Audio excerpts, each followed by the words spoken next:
Vous êtes un assassin de chien, sale fumier. Des mails d'insultes, des menaces, Christian Léville en a reçu des centaines. Vous êtes un être abominable qui finira en enfer. Vieille merde que vous êtes. Il y a 2 ans, le maire de Sequedin, près de Lille, devient la cible d'un cyberharcèlement. À l'époque, un chien agresse 2 enfants dans sa commune. Il saisit alors la justice, qui décide l'euthanasie de l'animal. S'ensuit un déferlement de messages haineux qui fait craindre pour sa sécurité. Il hésite même à rendre son écharpe. Tout de suite de dire comment je peux protéger ma famille. C'est pas moi, c'est ma famille. Moi j'étais inquiet par rapport à ça. Et je voulais vraiment protéger. Protéger comment? C'est on démissionne et puis voilà. Entre 2020 et 2025, près de 2200 maires ont quitté leurs fonctions en France. Un record. Ici, nous sommes sur un ancien site industriel. Régis Verbeek ira jusqu'à la fin de son mandat, mais avec un goût amer. En cause, ce lotissement dans sa commune de Niorlais. Sa construction a été un casse-tête qui l'a amené tout droit devant la justice. Le souci, c'est le fait que l'instructeur, qui est notre comité de communes, n'avait pas connaissance de certaines pièces qui étaient à fournir dans le dossier. Et moi, je n'ai pas vérifié si le dossier avait bien été transmis au contrôle de la légalité, si bien que si tout avait été fait dans l'ordre, on n'aurait pas eu de problème. 3 ans de procédure plus tard, Régis Verbeek est sorti blanchi, mais l'affaire lui aura laissé des traces indélébiles. J'étais comme un zombie, hein.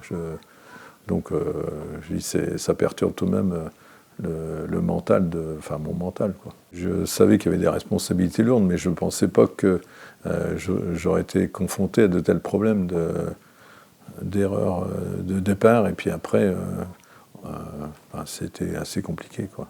Les rouages d'une administration auquel l'édile n'était pas préparé, pas formé, et un combat juridique mené seul, sans le soutien de son conseil municipal.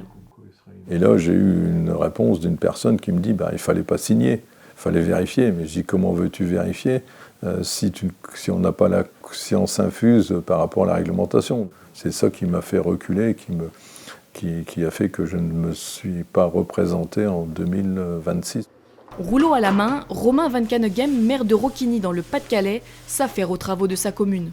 Ici, la peinture du nouveau cabinet médical qui devrait ouvrir prochainement.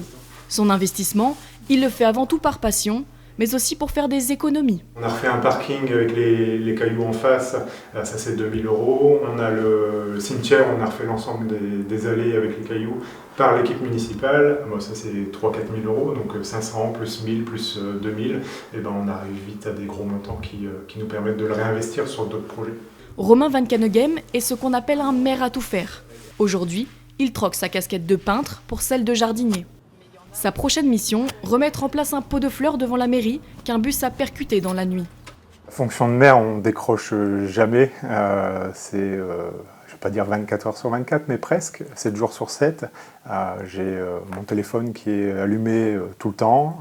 Je reste disponible à chaque instant au cas où il y a un problème. On décroche rarement. Si vous le demandiez à ma femme, elle vous le dirait qu'on est sollicité régulièrement.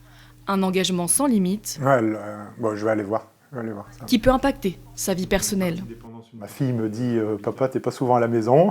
et ma femme me dit la même chose. Donc l'entourage, c'est vrai qu'on met une partie de notre vie familiale de côté parce que c'est prenant, mais d'un côté, c'est comme une drogue, on est attaché à ça et on a besoin d'être dans l'action pour la mairie, pour le village. Malgré les difficultés, 58% des maires sortants envisagent de se représenter, un chiffre en hausse par rapport à 2019, avant les dernières municipales.